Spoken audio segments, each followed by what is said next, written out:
VP Sara, panalo sa korte impeachment na purnada. Romualdez pinakokomento na sa impeachment ni Inday. Ayan, syempre itong balitang ating matutunghayan ngayon ay nagmula kay Robin Sweet Showbiz. At ito po ang inyong lingkod na si BT na magbibigay ng reaksyon at komento dito sa video na ating matutunghayan ngayon. At wag na natin pagtagalin at sabay-sabay na natin panoorin ang laman ng video na hatid sa atin ni Robin Sweet Showbiz at bibigyan natin ng reaksyon ang balitang ito. Pasok!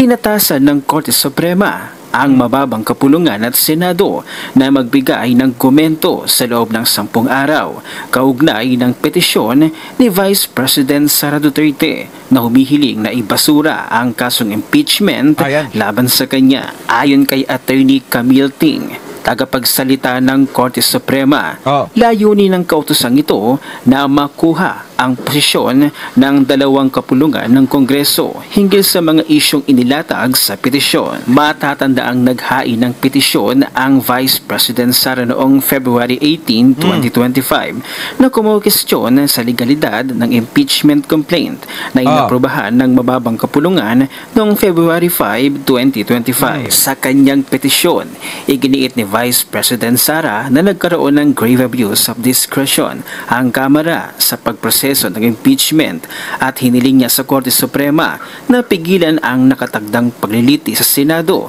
na inaasahang magsisimula sa Hunyo. Kasabay rin nitong ngayong araw ay formal na naghain ng petisyon sa Korte Suprema laban sa Kongreso at kay E.S. Lucas Bersamin, si Health Reform Advocate Dr. Tony Lichon. Ayan na, no? Talagang nagkokontrahan na yung magkabilang kampo, di ba? Ito na talaga yung nakikita natin na pinaglalaban na ni VP Sara ang kanyang karapatan. Aba, dapat lang, di ba?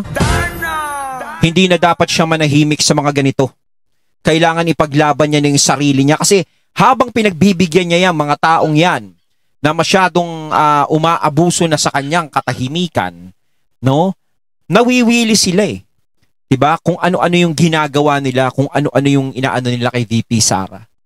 So mas maganda na rin ito na sinasabayan na ni VP Sara yung trip nila.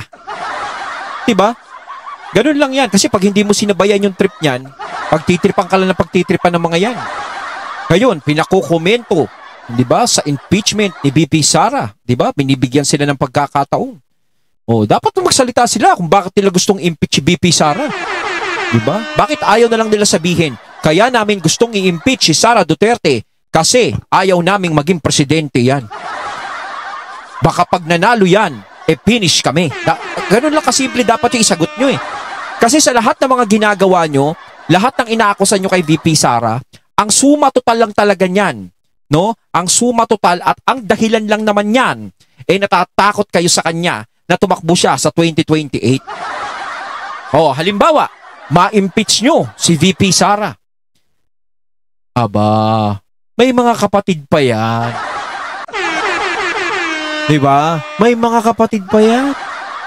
Sa tingin nyo ba, kapag na-impeach nyo si VP Sara, yun na yung tagumpay na sinasabi ninyo? Yun na yung tagumpay na makakamit nyo? No? Kasi kala nyo naman, sobrang gusto nyong ma-impeach si VP Sara. Akala nyo naman, malaki ang maitutulong sa mga Pilipino noon kapag na-impeach si VP Sara. Walang benepisyo sa amin yan pag na-impeach si VP Sara. Ano magiging benepisyo sa amin yan? Wala. Ganto pa rin. Hirap pa din kami. Diba? Mahal pa rin ang bilihin, ganun pa rin. Diba? Wala pa rin magbabago sa takbo ng mga tao. Pero ang benepisyo niyan mapupunta doon sa inyo. Kayong mga gustong ma-impeach siya, kayong mga gustong mawala siya, sa inyo magkakaroon ng benepisyo yan. Diba? Kaya puspusan nyo talagang ginagawa yan. Diba? Dahil ayaw nyong masagasaan. Dahil pag yan ang naging presidente talaga, alam nyo ang mangyayaring kapalaran sa inyo. Lagi ko namang sinasabi yan. At yun naman talaga ang totoo. Kwestiyon sa konstitusyonalidad ng zero budget subsidy para sa PhilHealth sa ilalim 2025 GAA. Sa kanyang petisyon, tinutulan ni Leachon ang desisyon ng Bicameral Conference Committee at iginiit na ang pagtanggal ng pondo ay direktang paglabag sa umiiral na mga batas at sa konstitusyon ng Pilipinas na nag-uutos sa Estado na tiyakin ang accessible at inklusibong serbisyong pangkalasugan para sa mamamayan. Ang zero subsidy ng PhilHealth ay labag sa batas. Ayon kay Dr. Leachon, malinaw na ang nilalabag na Dr. Leachon, nagutom tuloy ako. Leachon. ang desisyong ito ang dalawang pangunahing batas, Republic Act No. 10351 o ang Syntax Reform Act of 2012 na nakatakda na 80% ng incremental revenue mula sa syntaxes ay dapat mapunta sa National Health Insurance Program at Republic Act No. 11223 o ang Universal Health Care Act na nag-uutos na dapat nakapaloob sa General Appropriations Act ang premium subsidy para sa mga indirect contributors ng PhilHealth. Parang ano, no? Yung PhilHealth na yan, parang ano eh. Parang wala nang kwenta pag naghulog ka eh. Diba? Wala na. Parang, nasaan yung mga health benefits natin? Pag tayo nagkasakit, diba? Yung mga inaasahan natin, yung mga ganyan. Diba? Halos ngayon lang talaga nagkaganyan yung PhilHealth. Although maraming naging issue yung PhilHealth, pero talagang ngayon lang talaga sila nasaid. Diba? Parang nawalan ng kwenta yung paghuhulog ng mga tao dyan sa PhilHealth. Diba? Kayo mga katunay, tatanungin ko kayo, naguhulog pa ba kayo sa PhilHealth nyo? Or meron pa kayang ibang mga health benefits na pwede nating anuhin bukod dyan sa PhilHealth? Kasi masyado nilang napag-iinitan eh. 'Di ba? Alam nyo, eto PhilHealth kahit papaano, kahit maraming issue, is kahit papaano, is nakakatulong-tulong naman no sa mga kababayan natin. 'Di ba? Nakakabawas-bawas naman ng konti. 'Di ba? Ngayon, kung talagang mawawala ang PhilHealth talaga ganyan, paano na tayong lahat? 'Di ba? Saan tayo kukuha? Ngayon, ang inaasahan natin yan, yung malasakit center ni Bongo, ni Senator Bongo. Malaki naman talaga na itutulong sa mga tao nun, 'di ba, mga katunay? 'Di ba? Comment lang kayo kung sino yung mga natulungan ng malasakit center dito. 'Di ba? Pag tayo lumalapit diyan, nagiging zero bill. 'Di ba? Malaki yung naitutulong niyan. Ngayon, kung pagdudugtungan pa ng PhilHealth, mas lalong, 'di ba? Mas lalong makakabawas-bawas. Ang zero subsidy na ito ay isang mapanganib na precedent na sisira sa karapatan ng mga Pilipino sa kalusugan, pati na rin sa mandato ng Estado na gawing. Yan nga ang hirap eh. 'Di ba? Yan ang napag-initan yung PhilHealth.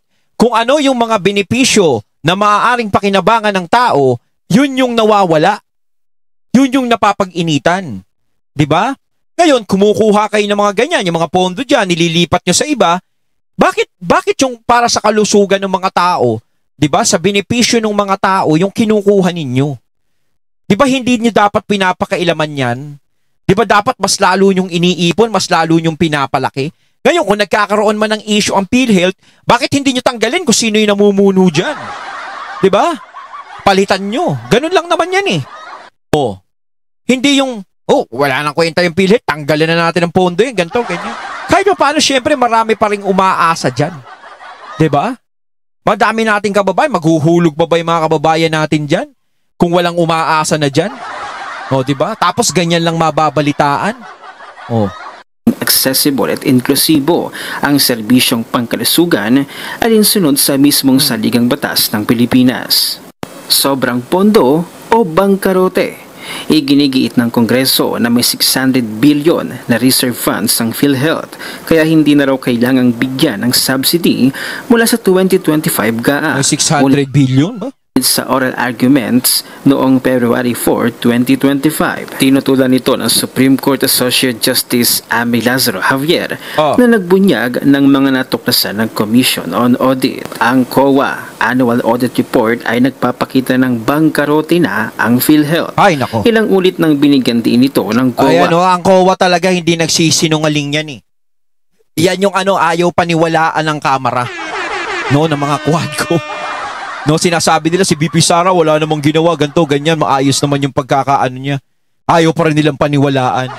O baka dito, hindi rin sila naniniwala na talagang bangkarote na yung PhilHealth. Hindi kami naniniwala, mayroon pa yung pondo na yan. Ako. Talaga lang Hindi naman magiging issue yan kung maayos pa rin ang PhilHealth eh. Hindi naman siguro gagawa ng issue, mga gumagawa ng issue sa PhilHealth kung talagang maayos yung PhilHealth.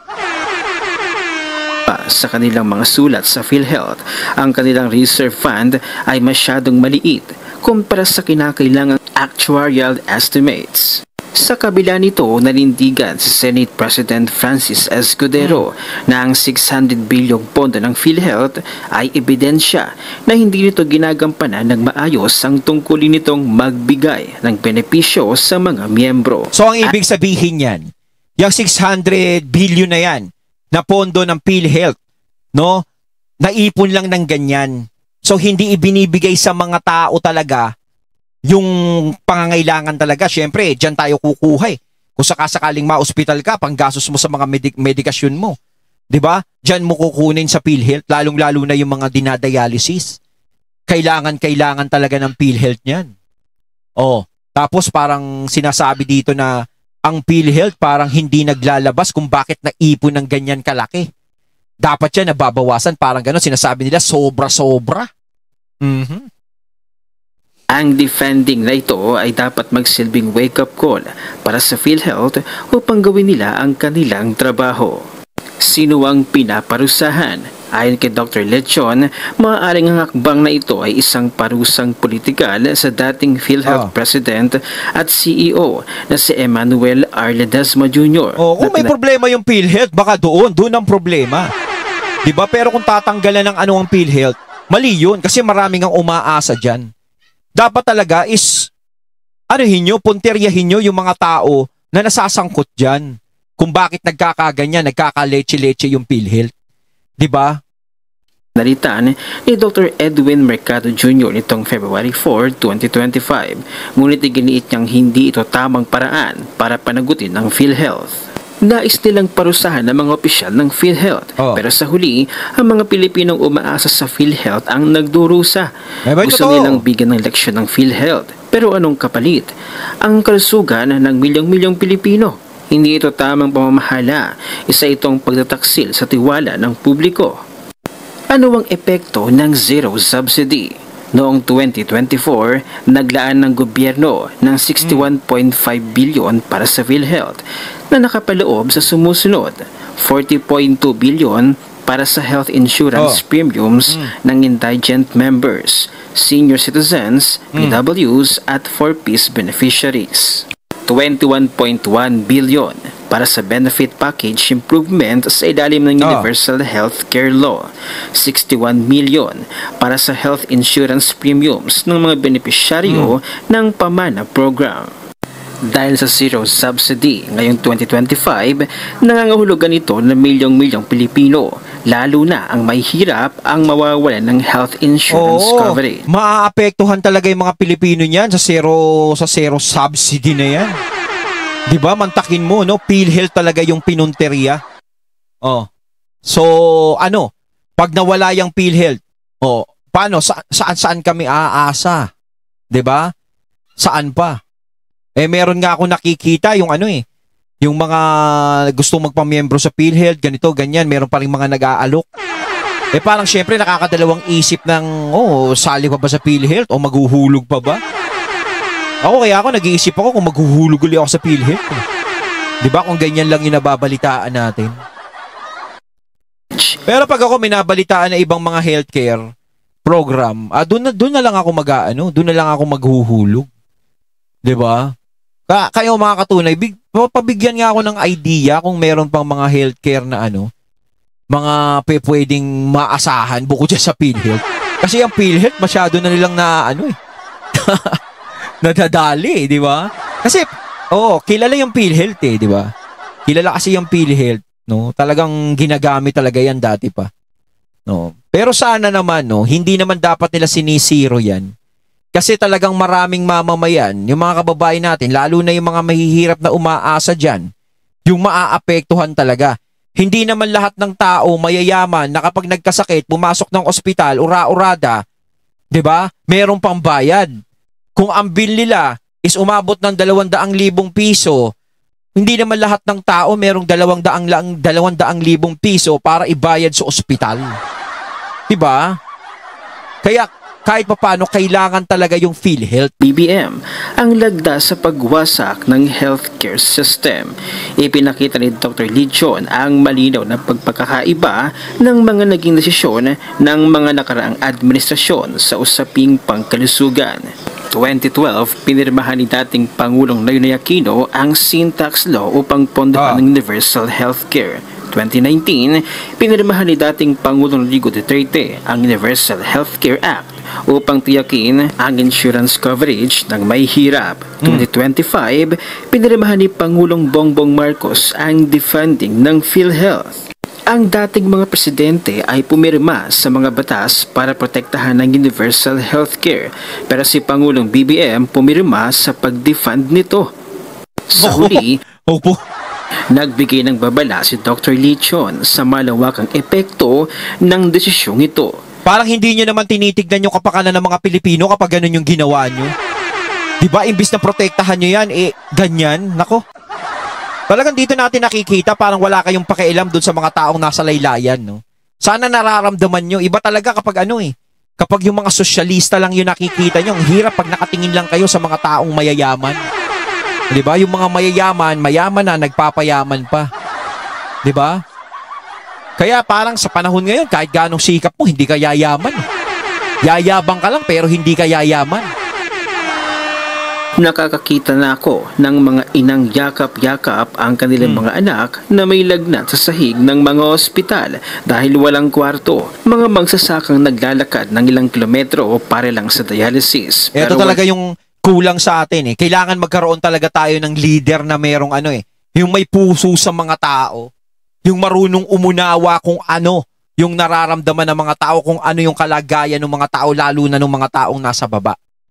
Diba? Dapat makakita tayo ng ganun Kaso nga lang, yung taong nakikita natin na ganun, diba? Is talagang gusto nilang mawala sa paningin nila. Gusto nilang mawala sa eksena. Alam nyo kung sino yung tinutukoy ko? Si VP Sara yon, mga katunay. Diba? Gusto nilang mawala si VP Sara dahil alam nila mas prioridad ni Sara Duterte ang taong bayan. Alam naman natin yan. Alam nyo, sinasabi ng iba, kino-question, si Sara Duterte, hindi naman dumarating yan kapag may mga kalamidad. Ganto, hindi nagpapakita yan. Bakit kailangan niya pang magpakita? Para magpa-picture? Para magpa-expose sa mga tao? Hindi ganong klase si Sara Duterte. No? Ang nandudoon yung mga staff niya. Office of the Vice President, namimigay ng tulong sa mga tao. Kung hindi man natin makita si Sara Duterte doon, hindi siya nagpapa-expose. Bakit? Pag nagkaroon ba ng kalamidad, maraming maging biktima sa kalamidad, mangailangan tayo ng tulong. Pag nakita ba natin si VP Sara, mabubusog ba tayo? Di ba hindi? Ano ang importante doon? Yung tulong na ipapadala niya. Yun naman talaga ang importante. Kung ano yung tulong na ipapadala niya sa mga tao. Ilang beses na nagkakaroon ng kalamidad sa bansa natin. Noon ito lang, mga bagyo-bagyo. Ilang beses din dumating ang Office of the Vice President, yung mga staff noon. Hindi katulad ng iba. Kahit walang bagyo, kahit walang pandemya, kahit hindi kailangan ng ayuda, namimigay ng ayuda. Anak ng tinapa, kasama pa dun yung pangalan, tsaka meron pang muka. Meron pang tarpaulin, nakakala mo, nakaburol. Diba? Kita mo, nakabandera yung pagmumuka. Pero si VP Sara, hindi mo nakikita yung mukha niya. Hindi niya ine-expose yung sarili niya. Hindi siya nagpapabida, hindi katulad ng iba. Hindi niya pinupolitika yung pagtulong sa tao. Kaya ganong klase yung kailangan natin Yung kailangan natin is yung talagang handa niyang protektahan yung mga tao. Diba? Ang nangyayari ngayon, parang yung mga nakaupo ngayon, parang mga akala mo, mga artista Kailangan ilantad nila yung mukha nila para may manood ng pelikula nila Diba? Kahit naman ilantad nila yung mukha nila, wala pa rin nangyayari, wala pa rin keber yung mga tao sa kanila. Walang pondo ang health center at mga matatandang nagbabayad ng PhilHealth buong buhay nila. pero ngayon namamalimos para sa pagpapagamot. Kawawa Hindi ito naman. ang gobyernong nararapat para sa atin. God save the Philippines talaga. Kawawa dyan. Kawawa dyan. Kung sino ang walang pera at magkasakit ka, yun ang pinakakawawa. Lalong-lalo na yung mga dinadialysis. Dahil ako, nanay ko, dinadialysis yun dati. 'Di ba? Sa PhilHealth talaga umaasa nanay ko para talagang makakuha ng libreng dialysis. Ngayon, kung ang PhilHealth magkakaganyan, paano na yung mga kababayan nating dinadialysis? 'Di ba? Hindi naman nila kayang magbayad ng 3,000 kada session o 2,000 mahigit kada session. Mantakin mo sa isang linggo, ilang session ang inaabot ng dialysis? 3 o 2? O, kung 3,000 yan, 6,000 isang linggo. O, tapos yung isang linggo, may 4 na linggo, yung isang buwan, may 4 na linggo yan. Di 4 na 6,000. Diba? Ang laki ng magagastos nila. Siyempre, puwera pa dun yung pamasahe nila. Papunta dun sa dialysis center. Puwera pa dun yung pagkain na gagamitin nila. Diba? Kung may PhilHealth na maaasahan yung mga kababayan nating dinadialysis, walang problema. Diba? Kahit papaano, ang pinoproblema na lang nila is yung pamasahin nila, pagkain nila, yun na lang eh. Pero kung yung PhilHealth mawawala pa, parang pinatay nyo na lahat ng mga Pilipino niyan. Ari kayo ngayon, pinagkokomento na kayo ng Korte Suprema. Malamang sa malamang ay may nakita ang Supreme Court sa hindi ninyo pagtupad sa process ng impeachment case ni Vice President Sara. Dito mo nga daw makikita Masyado kasi silang nagmadali. at mapapatunayan na may anomalya itong pinagagagawa ng House of Representatives ngayon. Kaliwat kanan ang pagpapaliwanag na gagawin nila ngayon. Ayan kasi, mga buhayang hayok na hayok sa lapi. Kita nyo naman, nagmamadali sila eh. Di ba, nagmamadali sila na pumirma sa impeachment ni VP Sara na akala mo may hinahabol. Nung nakabuo sila ng pirma, halos magpalakpakan sila, no? Gut kayo at Napapagalataan siguradong tepok kayo kapag hindi na-impeach si Vice President Sara. Sigurado yan. Kapag si VP Sara hindi na-impeach, hindi siya na-impeach at nakalusot siya hanggang 2028, yang mga nagsipirma na yan, tignan ko kung gaano katibay ang mga yan. Oo. Magbibilang ka ng mga madedemanda dyan, magbibilang ka ng mga makukulong. Yun ang ayaw nilang mangyari sa kanila. Kasi sinimulan na nila yung ganyan kay VP Sara eh. Diba, sinimulan na natin to, kailangan tapusin na natin to. Kasi kapag tinigilan natin to, yari tayo pag naging presidente yan. Parang ganyan yung nasa isip nila. For sure, kapag tumakbong presidente si VP Sara sa 2028 at nanalo, lagot kayo. Siguradong sa kangkungan at kulungan kayo pupulutin. Ngarag na ang mga abogado nila. Baka kailangan nyo ng expertise nila doon. Baka lang naman. Ano ang inyong opinion? Ayun, natating natunghayan ng video na nagbula kay Robin Sweet Showbiz. Kayo mga katunay, anong masasabi nyo tungkol dito? Comment lang po kayo sa comment box. So once again, I'm BT and I'm out. Peace.